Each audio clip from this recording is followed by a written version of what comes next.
अस्सलामुअलैकुम। प्रोग्राम 7 से 8 के साथ मैं हूं सबा शेख। तो आयशा अकरम की कहानी तो आपने देख ली, सुन ली। लाहौर में रिक्शे में बैठी खवातीन के साथ क्या हुआ ये भी आपने देख लिया। तो इतना सब होने के बाद हमने अपनी खातून रिपोर्टर के साथ लाहौर की सड़कों पर स्टिंग ऑपरेशन किया और देखा कि क्या पाकिस्तानी मर्दों में इतने शोर शराबे और हंगामे के बाद क्या असर हुआ, क्या तब्दीली आई। इस हवाले से स्पेशल सेगमेंट शामिल है प्रोग्राम में, जिसे देखने के लिए आपको बस थोड़ी देर इंतजार करना होगा। तो जनाब 10-20 लोग जल गए तो क्या हुआ, 2-4 दिन शोर मच गया तो क्या हुआ। अगर किसी की माँ चीखती है तो चीखने दो, अगर कोई बेवा रोती है तो रोने दो, यतीम बच्चे अपना कसूर पूछते हैं तो पूछने दो। 1-2 दिन ही मीडिया दिखाएगा, फिर सब कुछ वैसा ही हो जाएगा। ये हाल है मेरे शहर कराची का। यहाँ की इंतजामिया हो या सरकार, सबको सिर्फ चाहिए अच्छी कार, बेहतरीन लिबास, शानदार घर। सानिया मेहरान टाउन को गुजरे 3 दिन हो गए, हुकूमत अब तक नहीं बता सकी 17 लोगों को जिंदा किसने जलाया, किसकी गफलत थी, कौन जिम्मेदार है, किसको फांसी पर लटकाएंगे कि फिर ऐसा वाकया दोबारा ना हो। आज भी इस शहर में सैकड़ों फैक्ट्रीज ऐसी होंगी जिनके इमरजेंसी एग्जिट ही नहीं है। क्या अलमिया है, आग लग जाए तो बचाने के लिए आलात ही नहीं है। सानिया मेहरान टाउन भी इसी वजह से हुआ। फैक्ट्री में इमरजेंसी इखराज के रास्ते मौजूद ही नहीं थे। फैक्ट्री के बाहर ताले लगे थे जिन्हें चौकीदार खोलने को तैयार नहीं था। उसको क्या SOPs थी ये भी कोई नहीं बता रहा है। आबादी के दरमियान फैक्ट्री बन गई, वो भी रिहायशी प्लॉट पर, जिसमें सेफ्टी के तमाम उसूलों को नजरअंदाज किया गया। इस सब के बाद मैं क्या कहूँ कि मेहरान टाउन फैक्ट्री में 17 अफराद जल गए या फिर जलाए गए। फैक्ट्री के मालिक के साथ KMC, SBCA और लेबर डिपार्टमेंट जिम्मेदार नहीं क्या? ये वाकये, ये महकमे क्या कर रहे हैं? स्पेशल रिपोर्ट है मेरे पास, आपके साथ शेयर करूंगी। पहले देखें इस सेगमेंट में मैं खुद गई इन मुतासरा फैमिलीज के पास और सुने क्या कह रहे हैं, क्या फरियाद है उनकी, क्या बीती है उन पर।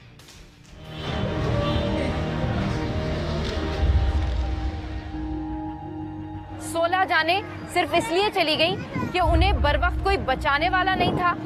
इस फैक्ट्री का एक ही गेट है, इसी से अंदर जा सकते हैं और इसी से बाहर आ सकते हैं।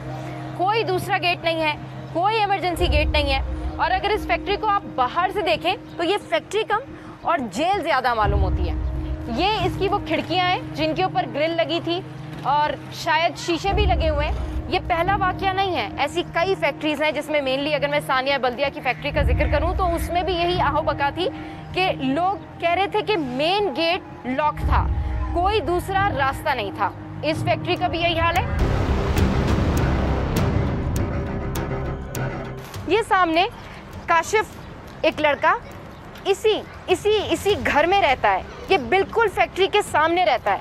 सोचें इन घर वालों का क्या हाल हुआ होगा जब घर के सामने निकल के इन्होंने सामने से खिड़की में देखा होगा कि वो अपने बेटे को, इस लड़के को बचा सकते हैं।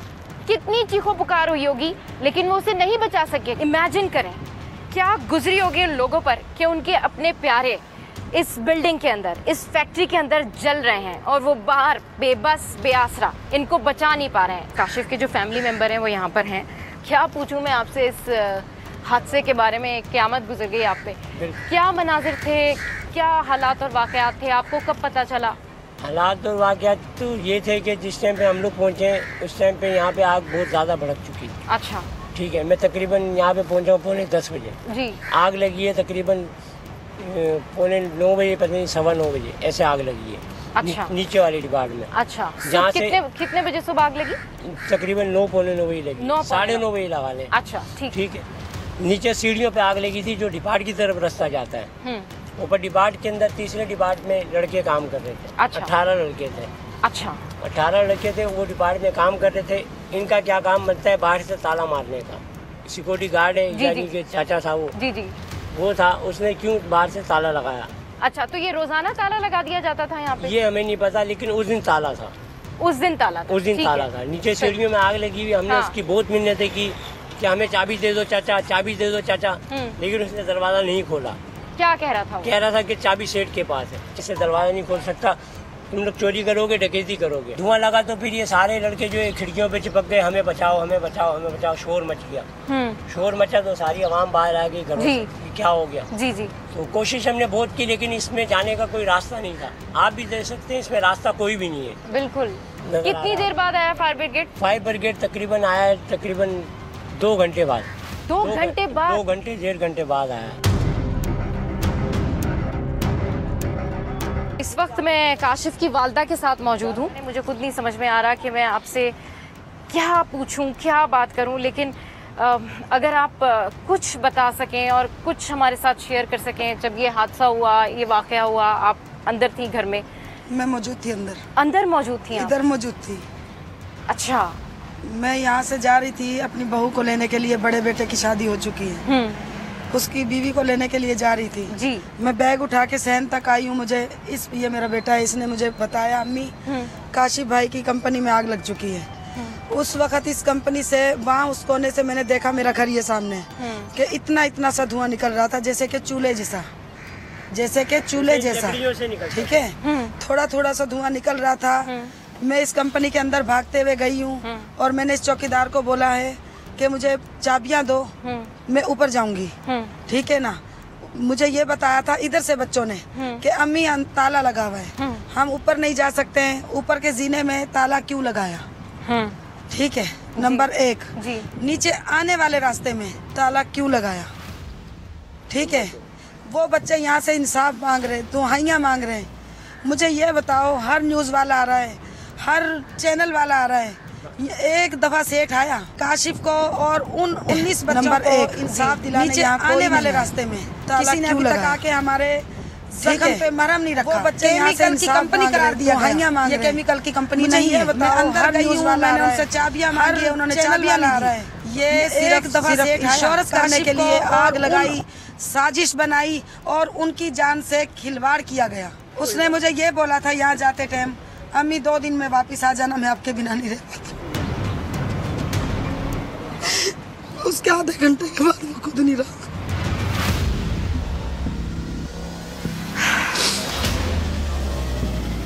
हर बच्चा यहाँ खड़ा हुआ था, मेरा काशिफ नहीं था। वो उसकी मशीन पे ही बैठा हुआ मिला। वो मेरा सहारा। नंबर 1 नीचे आने वाले रास्ते में ताला क्यों लगा? बोलूं, मुझे कुछ भी नहीं बोला जा रहा, ठीक है। इस तरह की कंपनी यहाँ से जितनी भी यहाँ चल रही है मांग रहे हैं, ये इलाका रहने मुझे ये बताओ, कंपनियों का नहीं, कंपनियां जो गैर कानूनी बनी हुई चैनल वाला इन पे आके सील मार। एक दफा से की जान काशिफ को और कितने काशिफ शहीद ना हो। बिलावल भुट्टो से क्या कहेंगे? एक बार आके कम से कम हमारे दुख में तो शरीक हो जाते, इंसानियत तो निभाते हैं। पाकिस्तान क्या चलाएंगे जो जिसको इंसानियत ना निभानी आती। मैं लियारी में मौजूद हूँ और हमारी कोशिश ये है कि हम ज़्यादा से ज़्यादा उन फैमिलीज़ के पास जाएं और जान सकें कि वो इस किस कर्ब से जो है वो गुजर रही हैं। तो इन तंग गलियों के मकीनों पर अब ज़िंदगी भी तंग कर दी गई है।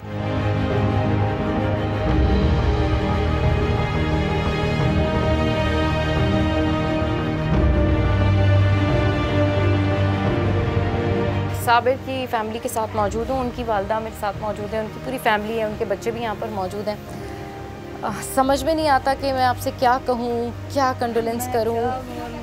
आया जब देखा मैंने तो अपने बच्चे की सूरत, ऐसी सूरत हो रही थी, काली सूरत हो रही थी, जला हुआ था वो मेरा बच्चा। नंबर 1 नीचे आने वाले रास्ते क्या में उनके ताला क्यों लगाया? फैक्ट्री जो मालकान हैं, ठीक है, वो बच्चे यहाँ से इंसाफ मांग रहे हैं, दुहाइयाँ मांग रहे हैं। मुझे ये बताओ, हर लगा के चले गए, बाहर निकल गया चौकीदार, ताला लगा के। ताला नहीं खोला चौकीदार? ताला नहीं खोला, भाग गया चौकीदार। क्या हम तो खुद आपके दुख में बराबर के शरीक हैं, हम चाहते हैं कि आपको इंसाफ मिले, इस तरह के वाक़यात किसी और के साथ ना हो। क्या कहना चाहेंगी आप, गवर्नमेंट से क्या कहना चाहेंगी? भाई इन्हें घर दिला दो, इनकी अम्मी को नौकरी दिला दो, पढ़ी हुई है वो। साबिर घर के वाहिद कफील हैं, ये नंबर 1 हैं, ये नीचे आने वाले रास्ते में ताला क्यों लगाया? ठीक है, उनको पढ़ लिख कर डॉक्टर बन के दिखाऊं। पापा इस दुनिया में नहीं है। मेहनत करते थे, मजदूरी करते थे, कभी काम लगा कभी नहीं लगा। बल्ब भी घर पे करते थे, अपने बच्चों का पेट भरते। बाथरूम में भी बल्ब नहीं है, देखो आग टूटे पड़े हैं इनके। वो भी किराए के घर खाली करवा रहे तो कहाँ जाए।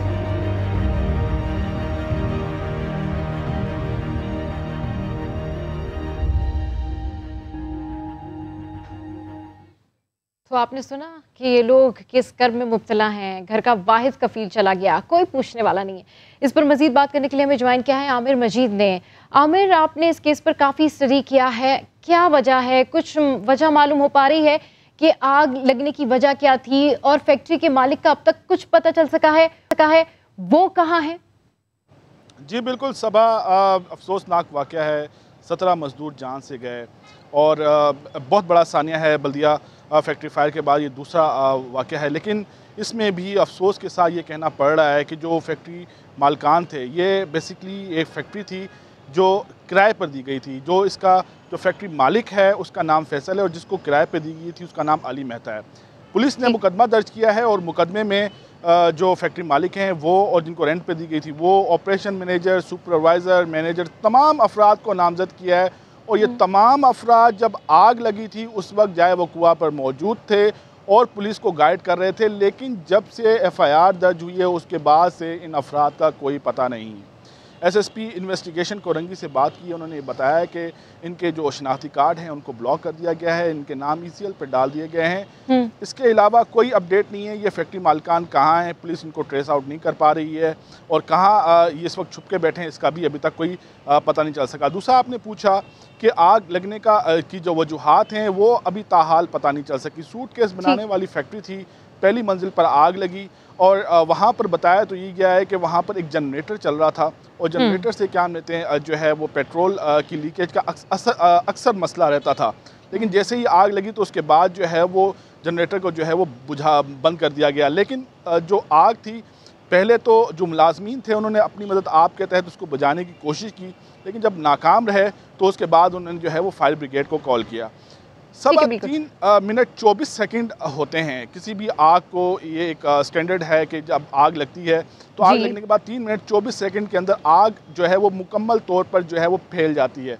तो एक ताख़ीर हुई फैक्ट्री मुलाजमीन की तरफ से इत्तला देने को फायर ब्रिगेड को, और फिर उसके बाद आमिर, जिस तरीके से आप बात कर रहे हैं ताख़ीर के हवाले से और जिस तरीके से आप कह रहे हैं कि ये एक स्पेसिफिक टाइम होता है जिसमें आग जो है वो फैल जाती है, उसको वक्त पर ही कंट्रोल कर लेना चाहिए, तो फायर ब्रिगेड पर हमेशा ये इल्ज़ाम लगता है कि वो वक्त पर नहीं पहुँचते हैं, और यहाँ भी उन्होंने ये रिवायत बरकरार रखी है, वही हाल देखा गया है। वजह क्या बनी? क्योंकि कहा जा रहा है कि सिर्फ 1 किलोमीटर दूर ही उनका स्टेशन था, फिर घंटों क्यों लग गए? जाए हादसा पर पहुंचने में इतना टाइम क्यों लगा? कोई एक्शन क्यों नहीं किया?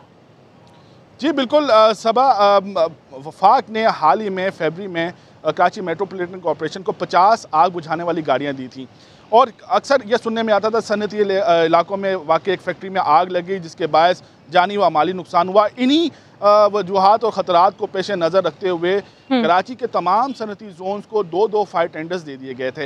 इसी तरह Korangi association of trade and industry को भी 2 फायर टेंडर दिए गए थे और एक फायर स्टेशन बनाया गया था गोदाम चंगी, जिसको ब्रुक्स चंगी भी कहते हैं, जो जाए हादसा से तकरीबन 1.1 किलोमीटर के फासले पर है। वहाँ पर 2 फायर टेंडर भी जो है वो रखे गए थे।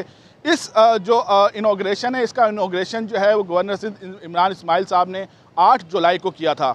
वो फायर टेंडर वहाँ पर मौजूद रहे और उसके बाद जब आग लगी तो उसके बाद कोरंगी फायर स्टेशन, जो कि जाए हादसा से 5.8 किलोमीटर के फासले पर है, वहाँ से पहली गाड़ी 10:08 पर आग लगी है। 10:10 पर वहाँ से पहली गाड़ी निकली, जो 10:48 पर मीन्स 40 मिनट्स लगे 5 किलोमीटर का फासला तय करने में। इसकी भी जब तहकीकात की तो मालूम ये हुआ कि वहाँ पर जब जाए हादसा पर जब पहुँच गई फायर टेंडर, पहला फायर टेंडर जो पहुँचा है, तो वहाँ पर जो चूँकि जैसे ही हादसा होता है तो ईदी और जो छिपा के जो एहलकार हैं अपनी गाड़ियाँ लेकर वहाँ पर पहुँच जाते हैं, तो उसको जो जलती हुई फैक्ट्री है वहाँ तक पहुँचने में टाइम लगा और 40 मिनट तक जो है वो फायर टेंडर जो है वहाँ पहुँचने में नाकाम रहा। उसके बाद उसी फायर स्टेशन में एक और फायर टेंडर भी खड़ा था, लेकिन उस फायर टेंडर को चलाने के लिए ड्राइवर नहीं था। उस कोरंगी फायर स्टेशन में आमिर, ये बड़ा अलमिया है, बिल्कुल सही कह रही है, ये बड़ा अलमिया है। सिंध गवर्नमेंट के पास अगर रिसोर्सेज हों तो भी वो काम नहीं करते, स्टाफ ही नहीं रखा उन्होंने। जी बिल्कुल, बताया यह गया कि इस फायर स्टेशन पर 2 फायर टेंडर हैं और 2 ड्राइवर हैं। 2 शिफ्टें हैं, डे और नाइट, क्योंकि वहाँ पर 4 ड्राइवर होने चाहिए, 2 ड्राइवर हैं, इसलिए एक ही फायर टेंडर जो है वो काम करता है सुबह और रात में। ड्राइवर ना होने की वजह से दूसरा फायर टेंडर जो है वो काम नहीं करता, जिसके बाद फिर दूसरा फायर टेंडर जो है लांडी फायर स्टेशन से 10:10 26 मिनट पे, जबकि तीसरा फायर टेंडर है वो शाह फैसल कॉलोनी से रवाना किया गया, जिसका फासला 13 किलोमीटर है। अच्छा आमिर क्विकली मुझे ये भी बता दीजिएगा कि एक और बात भी सामने आ रही है कि रिफाई इदारे पहले लाशों पर लड़ते रहे, फिर फायर ब्रिगेड को आग बुझाने की जगह न दी, क्या दुरुस्त है ये बात? जी बिल्कुल, वहाँ पर जो तहकीकाती इदारे हैं उन्होंने भी इस बात को जो है वो नोट किया है कि फायर टेंडर जो है वो पहला फायर टेंडर जो है वहाँ पर पहुँच चुका था जाए हादसा पर 20 मिनट के डिले के बाद। लेकिन जब वो वहाँ पर पहुँचा तो वहाँ पर देखा गया कि एक बड़ी तादाद थी एम्बुलेंसेस की जो वहाँ पर जो है वो खड़ी हुई थी, और जो रज़ाकार हैं वो अपनी गाड़ियाँ, अपनी एम्बुलेंसेस छोड़कर जाए हादसा पर जो है वो इंस्पेक्शन कर रहे थे। गाड़ियाँ वहाँ पर खड़ी लाउड स्पीकर से ऐलानात करते रहे कि फायर ब्रिगेड की गाड़ी को वहाँ पर पहुँचने के लिए जो है वो जगह दी जाए, एम्बुलेंसेस हटाई जाएँ। चूँकि वहाँ पर एम्बुलेंसेस के ड्राइवर वहाँ से छोड़ कर जा चुके थे तो काफ़ी देर लगी एम्बुलेंसेस हटाने की और फायर टेंडर को जो जलती हुई फैक्ट्री तक वहाँ पहुँचने में। इसकी वजह से काफ़ी अरसा लगा, जिसके बाद काफ़ी टाइम लगा, इस वजह से मजीद भी जो है वो रेस्क्यू करने में मुश्किलात पेश आई। आमिर अपडेट करे थे, आपका शुक्रिया। कमिश्नर कराची कहते हैं लेबर की हिफाजत के मामलात महकमा लेबर की जिम्मेदारी है। जाहिर सी बात है, सिंध सरकार का ये महकमा कर क्या रहा है, कैसे काम करता है और इसके मुलाजमीन कौन सी शय हैं और कहाँ दस्तयाब होते हैं, ये जानने के लिए हमारे नुमाइंदे साथ साबरी खुद गए और उनके ऑफिस, और देखिए उन्हें मिला क्या। टूटी कुर्सियां, धूल उड़ाता फर्नीचर और तबाहाल कमरा। रुकिए, ये कोई कबाड़ खाना नहीं है, बल्कि ये है सिंध में मजदूरों की सेफ्टी का हुकूमती इदारा, labour health and safety department, जिसका काम है मजदूरों के तहफ्फुज को यकीनी बनाना। मगर ये इदारा खुद गैर यकीनी हालत का शिकार है। अभी कौन है ऑफिस में, मुझे किसी का खबर नहीं। हेड ऑफिस गए आए थे। मेन कौन होता है यहाँ का, बड़ा कौन? जॉइंट डायरेक्टर साहब होते हैं। क्या नाम है उनका? मखदूम तौफीक साहब।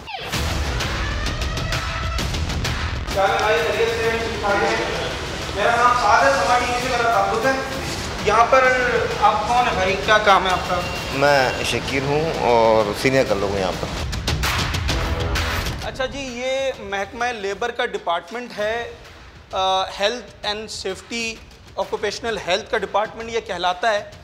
और इस डिपार्टमेंट का बेसिकली काम ये है कि जितने भी लेबर कंपनीज़ में, फैक्ट्रीज़ में काम कर रहे हैं उनकी सेफ्टी को यकीनी बनाएं, वहाँ इंस्पेक्शन करें कंपनीज़ में जाकर के जो लेबर काम कर रही है उनकी सेफ्टी है या नहीं है, इसकी क्या सूरत हाल है। मेरे कैमरामैन मरगूब आपको दिखा रहे हैं। ये मुख्तलिफ दफातर आपको इस फ्लोर पर नज़र आ रहे होंगे जहाँ पर डायरेक्टर, जॉइंट डायरेक्टर्स और दीगर अफसरान बाला जो है वो बैठना चाहिए उनको, पर फिलहाल हमें कोई नज़र नहीं आ रहा है। दफ्तर के चपड़ासी की इत्तला पर एक अफसर बाहर से आए तो समा के सवालों पर ना समझ में आने वाले दलाइल देने लगे। मैं engineer Siftan Mughal, deputy director labour. अच्छा सर, ये क्या वर्किंग में नहीं है बिल्कुल भी दफ्तर? नहीं, ये जो है अंडर रेनोवेशन है। अच्छा। ये सारी जो है इसकी लिफ्ट सब चीज़ें जो आप देख रहे हैं, जी, ये सारे जो है ये अब इसकी रेनोवेशन। ये जो वाक़यात आप बता रहे हैं अभी जो करेंटली हुआ है उसकी तो वैसे भी डिटेल आपको पब्लिकली मिल भी चुकी है, ठीक है। और ये कंसर्न हमारा इस जोन से नहीं है। फैक्ट्रीज में नामुनासिब इंतजामात की वजह से मजदूर अपनी जानों से जा रहे हैं, मगर मजदूरों को सेफ्टी देने वाला लेबर डिपार्टमेंट कोई काम करने को तैयार नहीं। कैमरामैन मरगूब हुसैन के साथ साद साबरी, समा, कराची। तो साथ में आपको दिखाया कि हेल्थ एंड सेफ्टी डिपार्टमेंट में हाल क्या है। इस पर कमिश्नर साहब की वो बात मुझे फिर से याद आ गई, क्योंकि वो कहते हैं कि लेबर की सेफ्टी महकमा लेबर की जिम्मेदारी है, और वैसे इस बदहाल बर्बाद महकमे की जिम्मेदारी मोहतरम सईद गनी साहब की है। लेकिन क्या करें, वो तो मिस्टर परफेक्ट हैं, उनसे सवाल किया तो फिर से बुरा मान जाएंगे। इस वक्त मेरे साथ इस पर बात करने के लिए मौजूद हैं member Sindh safety and health council Zulfiqar Shah sahab. बहुत शुक्रिया सर, आपने समा के लिए वक्त निकाला। सर, आपने Sindh safety and health council के मेंबर हैं और महकमे लेबर का हाल भी आपने देख लिया। सर, कुछ वजह बता सकते हैं इस हाल की, ऐसा हाल क्यों है सर? ये कैसे हेल्थ एंड सेफ्टी का जो है वो आप महकमा चला रहे हैं, कैसे प्रोवाइड करेंगे सेफ्टी आवाम को? देखिए, बुनियादी तौर पे ये जो मैं तो एज ए लेबर एक्सपर्ट के तौर पे इसमें मेंबर हूं और ये इंडिपेंडेंट कोई मैं लेबर डिपार्टमेंट को रिप्रेजेंट नहीं कर रहा हूं। हम लोग तो एज एक्सपर्ट के तौर पे हैं और ये जो नया कानून 2017 का बना था सिंध में, उसके तहत काउंसिल बनी और उसके तकरीबन कोई 2 मीटिंग्स हुई हैं। तो हम तो यही कहते हैं कि आप ये जो कानून बना है वो बहुत बेहतरीन कानून है, लेकिन उस पर अमल दरामद करें। और दूसरा, जिस तरह से आपने भी बताया है कि जो हेल्थ एंड सेफ्टी को बेहतर करने के लिए आपको और लवाजमात की ज़रूरत है, दोनों तरह के, आपको ह्यूमन रिसोर्सेज भी चाहिए, वो भी नहीं है, आपको इक्विपमेंट्स भी चाहिए, वो भी नहीं है, और फिर आपको उसके लिए लॉजिस्टिक्स भी चाहिए, वो भी नहीं है। तो मेरे ख्याल में जब तक आप ये इंतजामात नहीं करेंगे, देखिए रेगुलेटरी हम तो बिलीव करते हैं, लोग बहुत सारी बातें करते हैं कि एम्प्लॉयर्स को खुद से ठीक कर देना चाहिए, वर्कर्स में अवेयरनेस होनी चाहिए, ये सब चीज़ें बहुत इंपॉर्टेंट है, लेकिन हम एक बहुत स्ट्रांग रेगुलेटरी मैकेनिज्म देखना चाह रहे हैं सिंध के अंदर, ताकि ये इंसानी जाने जाया ना हो। तो मेरे ख्याल में इसमें बहुत मैसिव रिफॉर्म्स की जरूरत है। सर रुकावट कहाँ आ रही है आपको? देखिए, अब रुकावट तो बहुत सारी चीजें, जिस तरह मैंने कहा, ये बेहतर होता कि आप सेक्रेटरी लेबर या मिनिस्टर लेबर से पूछते तो वो आपको बता सकते थे। हम तो जरूरियात बता सकते हैं कि ये जरूरियात है। जिस तरह सिंध के अंदर आप जानते तो हैं, आप काउंसिल के मेंबर हैं, उसमें आपकी बातचीट होती होगी, आपको पता तो होगा ना सर कि रुकावटें कहाँ हैं। आप कह रहे हैं ह्यूमन रिसोर्सेज नहीं है, लॉजिस्टिक के मसले। मैं आपको बिल्कुल स्ट्रेट फॉरवर्ड बता रहा हूं कि हम लोग तो हमेशा स्ट्रांग पोजीशन लेते रहते हैं कि जी ये होने की जरूरत है, और कम से कम जो हेल्थ एंड सेफ्टी है उस पर कोई कंप्रोमाइज नहीं होना चाहिए। और जिस तरह आज भी बात हुई कि ये कुछ दिन पहले बल्दिया फैक्ट्री फायर से ये सानिया हुआ और उस सानिया के अंदर 260 लोग मर चुके, और कम से कम हम उससे इतना तो सीखते कि लेबर में इतने रिफॉर्म्स हम ले आते कि कोई इस तरह का वाकया दोबारा नहीं होता। यहाँ एक फैक्ट्री थी, ठीक है वो लैंग्वेज बना रहे थे, लेकिन वहाँ केमिकल की हैंडलिंग थी, तो ये तो फैक्ट्रीज प्रायोरिटी पे इंस्पेक्ट हो जानी चाहिए थी। फिर बहुत सारी ऐसी इंडस्ट्री है, लेकिन जिस तरह आप सामने आ रहा है कि ये फैक्ट्री तो रजिस्टर्ड ही नहीं थी। तो ये मेरे ख्याल में बहुत कुछ करने की जरूरत है गवर्नमेंट लेवल पे, तभी जाके कुछ चीजें बेहतर होंगी। अदरवाइज तो मुझे नहीं लग रहा है कि आप काउंसिल में हैं। सर कुछ बता सकते हैं आप हमें कि कितने मुलाजमीन है महकमा लेबर के पास, खासतौर पर सेफ्टी के हवाले से कितने लोग काम कर रहे हैं, और गफलत बरतने वालों के खिलाफ कितने ऐसे अफसरान हैं जिनके हवाले से कार्रवाई की गई है अब तक? देखिए, एक तो ये बड़ी बदकिस्मती है कि जब इस तरह के हादसा होते हैं जिसमें इवन इंसानी जान जो है चली जाती हैं। अभी आपने देखा कि कैसे कैसे ह्यूमन किस्म की स्टोरीज आ रही थी आपके यहाँ, जो लोग बता रहे थे अपना, मतलब ये सिर्फ वही लोग समझ सकते हैं अगर इंसानियत के नाते उनको समझा जाए। तो उसकी रिस्पॉन्सिबिलिटी फिक्स करना बहुत जरूरी है कि कौन जिम्मेदार था। ये ह्यूमन मेड डिजास्टर्स हैं, कोई ना कोई जिम्मेदार होगा। अगर ये बिल्डिंग यहाँ काम कर रही थी, अगर इसका नक्शा पास हुआ, तो हेल्थ एंड जो कराची बिल्डिंग कंट्रोल अथॉरिटी या सिंध बिल्डिंग कंट्रोल अथॉरिटी जिसको कहते हैं, वो जिम्मेदार होंगे। यहाँ इंस्पेक्शन नहीं हुआ या ये रजिस्टर नहीं था तो लेबर डिपार्टमेंट उसके लिए जिम्मेदार था।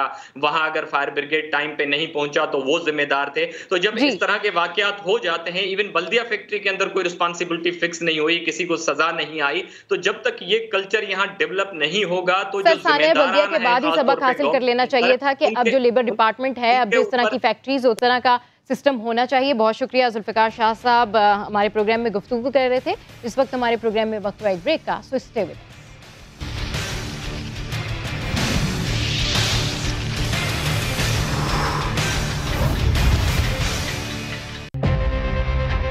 मुस्लिम लीग नून अब वो पुरानी मुफाहमत पसंद जमात नहीं है, अब मज़ाहमत करना सीख गई है। मुफाहमत ना मुज़ाहमत, हमें शफाफ इलेक्शन चाहिए। 2023 में होने वाले इंतखाबात वो हर सूरत वो शफाफ होने चाहिए और तमाम सियासी जमातों को उसमें भरपूर हिस्सा लेने के लिए लेवल प्लेइंग फील्ड मिलनी चाहिए। मौजूदा हुकूमत एक सिलेक्टेड हुकूमत है, चोर दरवाजे से आई है। मुझे नहीं याद पड़ता कि 74 साल में एस्टेब्लिशमेंट ने किसी भी हुकूमत को मुल्क की तरक्की और खुशहाली के लिए इतनी सपोर्ट की हो जितनी इन 3 सालों में इस नालायक तरीन हुकूमत की। मैदान में उनका भी मुकाबला करना है और दुनिया को बताना है कि पाकिस्तान में किसी खास तबके को मुल्क की सियासत में हिस्सा लेने और दखलंदाजी करने का कोई हक नहीं। पाकिस्तान के अवाम का वोट चोरी करके पीटीआई को दिया गया। गिलगित बल्तिस्तान के वोट को चोरी करके पीटीआई के हवाले किया गया और कश्मीर में भी उन्हीं लोगों ने कश्मीर का वोट चोरी करके पीटीआई के हवाले किया है। अब ये काफिला चल पड़ा है, अब रुकेगा नहीं। तो गुज़िश्ता रोज़ होने वाले पीटीएम जलसे के हवाले से ही बात करूंगी। इस पर बात करने के लिए मुझे ज्वाइन किया है अदनान आदिल साहब ने। अदनान आदिल साहब, पीडीएम की जानिब से इनकलाब की बातें की जा रही हैं, ये कौन सा इनकलाब है? एक तरफ तो राशिद सुमरो साहब कहते हैं कि खवातीन नहीं आएंगी, दूसरी और भी लिबरल जमातें इनके साथ मौजूद हैं। सर, ये मिक्स प्लेट चार्ट का कौन सा इनकलाब लाना चाह रहे हैं? सर, ये क्या है? ये सिर्फ बातें हैं, ऊंची ऊंची लंबी लंबी छोड़ते हैं ये लोग। जब अब किसी जलसे से खिताब करते हैं, होगा हवा कुछ भी नहीं, ये एक हल्की फुल्की मौसीकी होगी।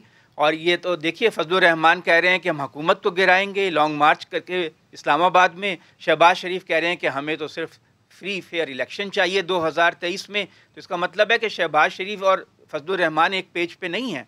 वैसे भी नून लीग ने, जैसा कि समा ने रिपोर्ट किया है, कि ये मना कर दिया है कि वो पार्लियामान से इस्तीफे देने के लिए तैयार नहीं है।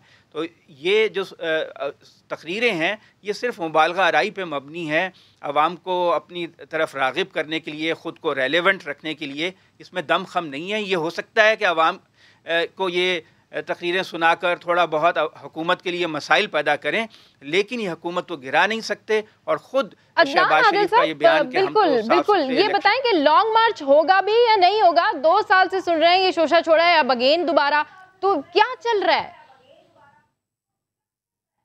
देखिए, इस पे इन्हिसार है कि नून लीग का रवैया क्या होता है। लगता नहीं है कि नून लीग जो है वो लॉन्ग मार्च के लिए तैयार है। कराची का क्राउड भी मदरसों के बच्चों और जमीयत उलमा इस्लाम फजलुर रहमान ग्रुप पर के लोगों पर मबनी था। उसमें नून लीग की पार्टिसिपेशन ज़्यादा नहीं थी।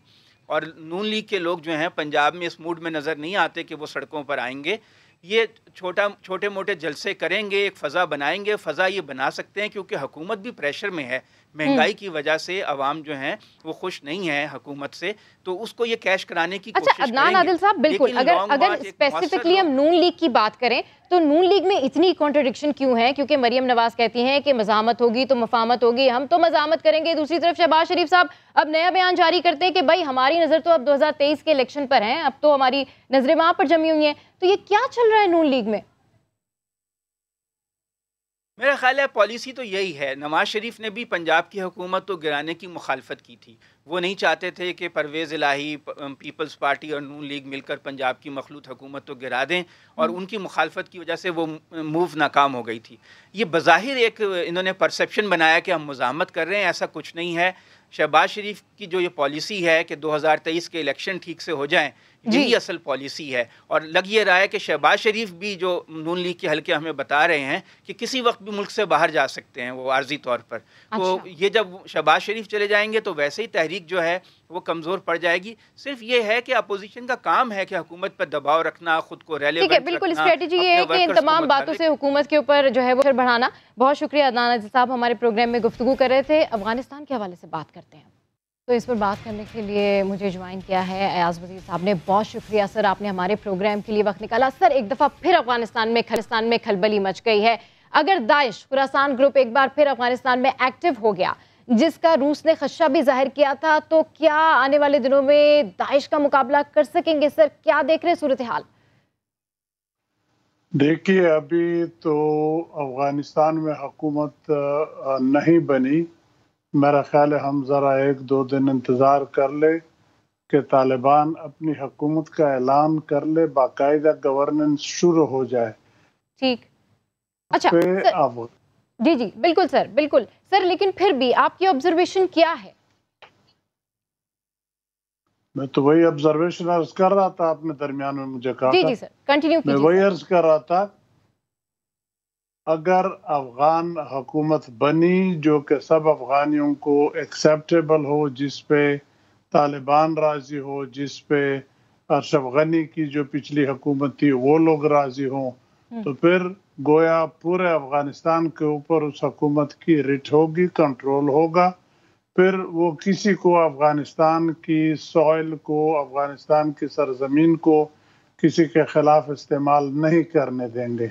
लेकिन अगर उस हुकूमत पे ना चाकिया हुई, ना इत्तेफाक न हो सका, तो फिर जाहिर बात है फिर सारा कंट्रोल तो तालिबान का भी नहीं होगा कि सब चीज़ों को कंट्रोल कर ले। फिर दाइश के लिए भी जगह निकलेगी, TTP के लिए भी निकलेगी, फिर तो खुदा न खास्ता उससे वलवार वाली बात हो जाएगी।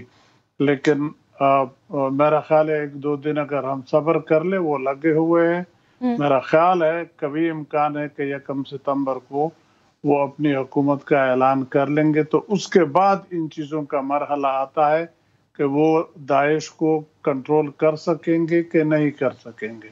अभी कहना मेरा ख्याल ज़रा कबल ठीक है, मतलब आपके मुताबिक सर अभी कुछ भी कहना कबल वक्त है। अच्छा सर, काबुल एयरपोर्ट के हवाले से अमेरिका ने तशवीशनाक सूरत हाल में पाकिस्तान से ताउन की जो दरख्वास्त की और पाकिस्तान ने इसे फौरी तस्लीम करके जो हंगामी तौर पर इंतजामात किए हैं, क्या वो दोनों मुल्कों में एतमाद की कमी और शक व शुबहात को दूर करने में मुआविन साबित होंगे सर? देखिए, मुआविन तो साबित होना चाहिए। एक तो ये इंसानी हमदर्दी भी थी कि चलो अमेरिकन जो भी है उनके साथ हमारी कोई दुश्मनी तो नहीं है, पर ताल्लुकात थोड़े से ज़रा टेढ़े हैं, अच्छे हो जाएंगे तो उसके लिए भी ये मददगार साबित हो सकता है। और दूसरा, अफगानिस्तान के अंदर इससे हालत बेहतर इसलिए हो सकेगी कि तालिबान और अमेरिकन का एग्रीमेंट था कि 31 को वो निकलेंगे, तो 31 तक निकलने का और कोई इस तरह जल्द तो वो वहाँ जर्मनी या अमेरिका नहीं पहुँचा सकते थे। पाकिस्तान करीब है, अफगानिस्तान से निकले फिर यहाँ से वो अपने घरों को चले जाए। ठीक है, बहुत शुक्रिया अयाज वजीर साहब। में गुफ्तगू कर रहे थे अफगानिस्तान की सूरत हाल पर। तो हमारे प्रोग्राम में वक्त हुआ एक ब्रेक का, और ब्रेक के बाद हम वापस आएंगे तो आपको बताएंगे कि क्या लाहौर की सड़कें अब भी खवातीन के लिए महफूज हैं या नहीं। तो स्टे विद अस।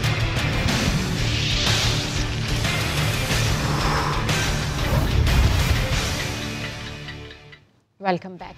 मीनार पाकिस्तान में खातून को हिरासा करने वाले वाक़े के बाद शहर लाहौर की शाहराहों पर लड़कियों को छेड़ने या हिरासा करने के वाक़यात में कमी आई है या नहीं, ये जानने के लिए समा की नुमाइंदा आयशा अता ने लाहौर के मुख्तलिफ मुकामात पर स्टिंग ऑपरेशन किया है। देखें हमारे नौजवानों को इतना सब होने के बाद भी कुछ समझ आई है या नहीं। आज हम सूबाई दारुल हुकूमत लाहौर की सड़कों पर एक ऐसे मसले की निशानदही करने निकले हैं जो आजकल खवातीन के लिए दर्द सर बना हुआ है। गाड़ी वाला हो, बाइक वाला हो या कोई हो पैदल, खवातीन को मुख्तलिफ ऑफर्स करवाई जाती हैं, यानी किसी न किसी तनाजुर में उन्हें हरासा करने की कोशिश की जाती है। इस बात में कितनी सच्चाई है, चलिए आज आपको दिखाते हैं।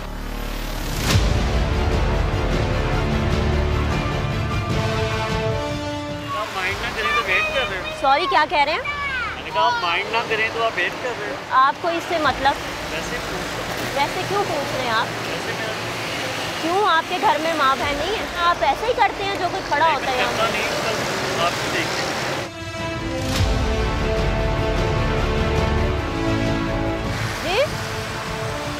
जी क्या कह रहे हैं आप? यही समझना कि आप ऊपर वाली बाइक पे बैठ गए हो, अगर जाना तो मैं छोड़ देता हूँ। कहाँ चले लेके जाएंगे?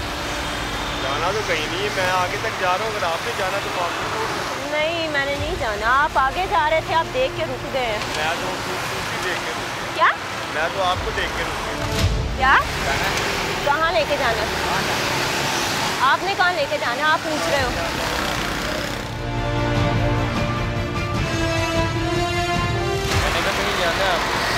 नहीं, मैंने अगर जाना होता तो मैं आपको रोक लेती। वो ऐसे क्यों देख रहे हैं? देखना मना है। क्या हुआ? मैंने कहा देखना गलती होती है। नहीं, देखना गलती नहीं होती। अगर यहाँ पे आपकी माँ बहन खड़ी होती है, आप उसको भी ऐसे देख। आपको प्रॉब्लम पूछी है, ठीक है? हाँ, तो आपको प्रॉब्लम बता दी कि मुझे कहीं भी नहीं जाना, तो फिर बहस तो बनती नहीं है। हाँ? तो मैं भी तो किसी की बहन बेटी यहाँ पे खड़ी हुई ना। आप सीधा जा रहे थे, आप रुक गए यहाँ देख के। मैं सीधा नहीं था जा रहा, मैं आपके लिए रुका था। मेरे लिए रुके थे? मैं आगे से रुक रहा है।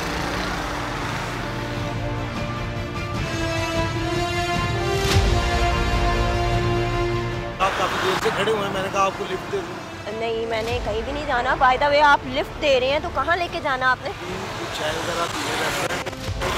अगर यहाँ पे आपकी बहन या बेटी खड़ी हुई होती तो आप उसको भी इसी तरह से लिफ्ट देते? नहीं, मैं काफ़ी देर से खड़ी हुई हूँ, तो इसका मतलब ये तो नहीं कि मैं किसी से लिफ्ट लेने के लिए खड़ी हुई हूँ।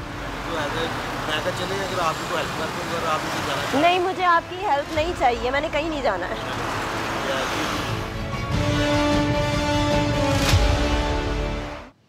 तो आयशा के स्टिंग ऑपरेशन आपने देखा, इस पर आयशा ने हमें बात करने के लिए ज्वाइन किया है। आयशा, लाहौर की किन किन सड़कों पर आपने स्टिंग ऑपरेशन किया है, कितना वक्त आप सड़क पर खड़ी रही? बिल्कुल 14 अगस्त को मीनार पाकिस्तान में खातून को हिरासा करने का वाकया पेश आया, जिसे अभी तक लोग नहीं भूले। फिर रिक्शा में सवार खातून के साथ भी नाजेबा हरकत की गई। ऐसे में बहुत से अफराद की निशानदेही करते हुए इन्हें हिरासत में भी लिया गया, इस बात की तस्दीक करने के लिए कि मनचले नौजवान या मर्द हजरात कहिए वो इन हरकत के पास आए हैं या नहीं आए हैं। मैंने अपनी टीम के हमरा एक स्टिंग ऑपरेशन किया लाहौर के 4 मुकामात पर, और ये चारों मुकामात मारूफ शाहराहें हैं, जिनमें फिरोजपुर रोड, मुगलपुरा स्टॉप, इसके अलावा गुलबर्ग, माल रोड। और इस स्टिंग ऑपरेशन के दौरान मैंने इस चीज को फील किया कि मैं उन सड़कों के ऊपर महफूज नहीं हूँ।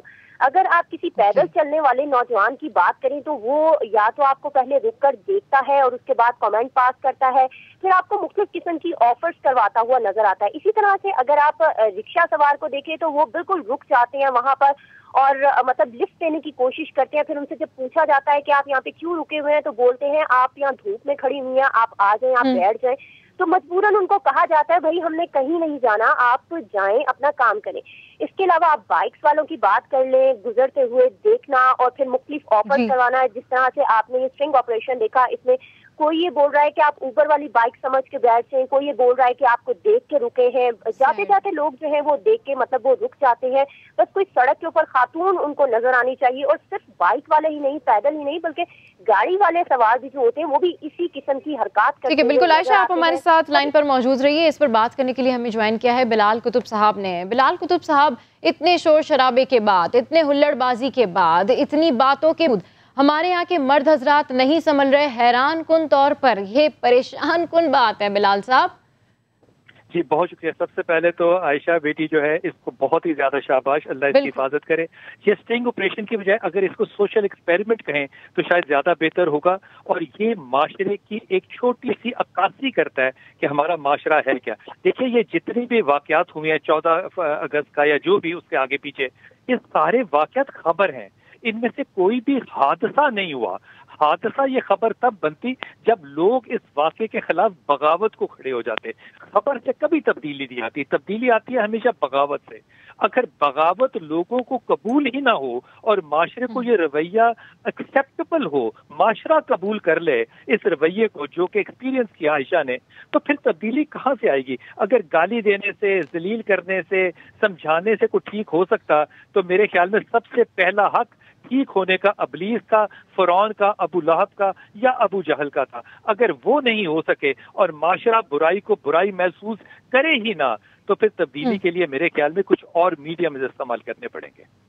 बिल्कुल बिलाल साहब, जब हम बात करते हैं कि जो सानिया हुआ है उसके पीछे ये स्पेसिफिक बात थी, वही हम देखते हैं कि बहुत सारे मुहरिकात भी इसके पीछे होते हैं। तो एक वजह को हम नहीं दे सकते कि एक वजह की वजह से हादसा हुआ। मुआशरे में चेंज लाने की ज़रूरत है, अपने अंदर चेंज लाने की ज़रूरत है। प्रोग्राम 7 से 8 से फिलहाल इतना ही। कल फिर हाजिर होंगे नई टॉप स्टोरीज के साथ।